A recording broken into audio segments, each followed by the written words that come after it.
Hello student, তোমরা কেমন আছো? আশা করি তোমরা সবাই ভালো আছো। প্রতাপ একাডেমি কোচিং পরিবারে তোমাদেরকে সকলকেই স্বাগত জানাই। তোমরা যারা বিদ্যাসাগর ইউনিভার্সিটির আন্ডারে সেকেন্ড সেমিস্টারে এনএপির আন্ডারে পড়াশোনা করছো, তোমাদের জন্য একেবারে আমি শেষ মুহূর্তে নিয়ে চলে এসেছি MDC2 physical and cultural geography of Bengal.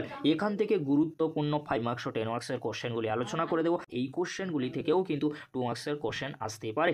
এখান থেকে কোশ্চেন একটু বেশি হয়, বাট এই কোশ্চেনগুলি তোমরা যদি ভালো করে রেডি করে যেতে পারো, অবশ্যই 5 মার্কস ও 10 মার্কস তো কমন পাবেই, তার সাথে 2 মার্কসও কমন পেয়ে যেতে পারো। চলো বেশি দেরি করবো না, গুরুত্বপূর্ণ কোশ্চেনগুলি আমরা দেখে নেব। প্রথমে তোমরা দেখে নাও ইউনিট 1 থেকে গুরুত্বপূর্ণ 5 মার্কস ও 10 মার্কসের কিছু কোশ্চেন। ফার্স্ট কোশ্চেন, পশ্চিমবঙ্গের ভূ প্রাকৃতিক বিভাগগুলির সংক্ষিপ্ত বর্ণনা দাও। পশ্চিমবঙ্গের পশ্চিমের মালভূমি অঞ্চলে, উত্তরের সমভূমি অঞ্চলে ভূ প্রকৃতি সংক্ষিপ্ত বর্ণনা দাও।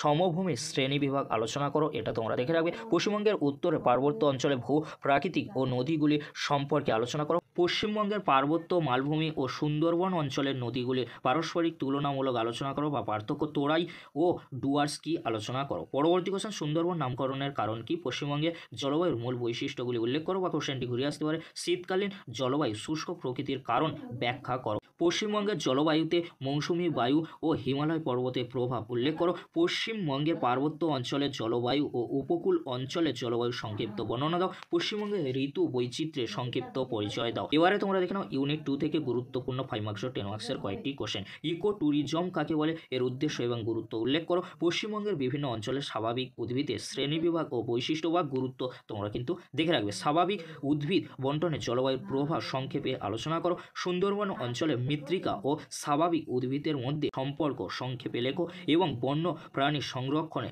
প্রয়োজনীয়তা কী ছিল তা আলোচনা করো। কাল বৈশাখী, আশ্বিনের ঝড়, পশ্চিমী ঝামেলা বা পশ্চিমী ঝঞ্ঝাকি, ম্যানগ্রোভ উদ্ভিদ কাকে বলে, ম্যানগ্রোভ অরণ্যের বৈশিষ্ট্য ও গুরুত্বগুলি লেখো। টিকা লেখো, কৃষি বনসৃজন ও সামাজিক বনসৃজন এবং JFM এর সম্বন্ধে তোমরা টিকা হিসেবে দেখে রাখতে পারো। 3 বিঘা করিডোর কাকে বলে, যৌথ বন ব্যবস্থা কাকে বলে, তাল অঞ্চল কাকে বলে। এবারে তোমরা দেখে নাও ইউনিট 3 থেকে গুরুত্বপূর্ণ 2টি কোশ্চেন। পশ্চিমবঙ্গের বিভিন্ন অঞ্চলে অসম জনবন্টনের কারণ, ফলাফল, প্রভাব বা গুরুত্ব লেখো।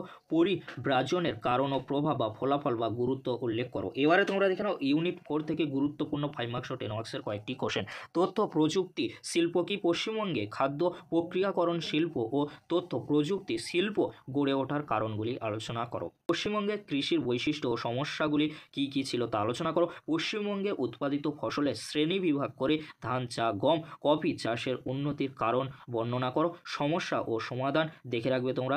এখানে তোমরা সমস্যা ও সমাধান দেখে রাখবে, যেমন চা আর পাটের ক্ষেত্রে। এখানে কিন্তু পাটের কোশ্চেনটি নেই, পাটের কোশ্চেনটি পরবর্তীতে আমি আলোচনা করছি, তোমরা দেখে নাও। হুগলি নদীর উভয় তীরে পাট শিল্পের কেন্দ্রীয় ভবনের কারণ উল্লেখ করো। পশ্চিমবঙ্গে লৌহ ইস্পাত শিল্প গড়ে ওঠার কারণগুলি বর্ণনা করো। দুর্গাপুর ও বার্নপুর তোমরা দেখে রাখবে। দুর্গাপুরকে ভারতের রুট বলা হয় কেন, এটা অবশ্যই তোমরা দেখে রাখবে, কারণ কোশ্চেনটি অত্যন্ত গুরুত্বপূর্ণ। এবারে তোমরা দেখে নাও ইউনিট 5 থেকে গুরুত্বপূর্ণ একটি কোশ্চেন, যে কোশ্চেনটি অত্যন্ত গুরুত্বপূর্ণ। পর্যটনের সংজ্ঞা দাও। পশ্চিমবঙ্গের বিভিন্ন ধরনের পর্যটন কেন্দ্রের সংক্ষিপ্ত ব্যাখ্যা দাও। এই শিল্পের উন্নতির কারণ, বিখ্যাত পর্যটনের সম্বন্ধে তোমরা দেখে রাখবে। এই কোশ্চেনগুলি তোমরা শেষ মুহূর্তের জন্য দেখে যাও। অবশ্যই তোমরা physical and cultural geography of Bengal সাবজেক্টটি বা বিষয়টি নিয়ে চিন্তামুক্ত থাকবে, অর্থাৎ MDC2 পেপারটি তোমাদের যাদের রয়েছে, physical and culture geography and Bengal পেপারটি রয়েছে, অবশ্যই তোমরা এখান থেকে 100% কমন পেয়ে যাবে। আজকের এতটুকু, পরবর্তীতে দেখা হচ্ছে VAC ট্যুর পেপারের সাজেশন ভিডিও নিয়ে। ভিডিওটি দেখার জন্য তোমাদেরকে অসংখ্য ধন্যবাদ।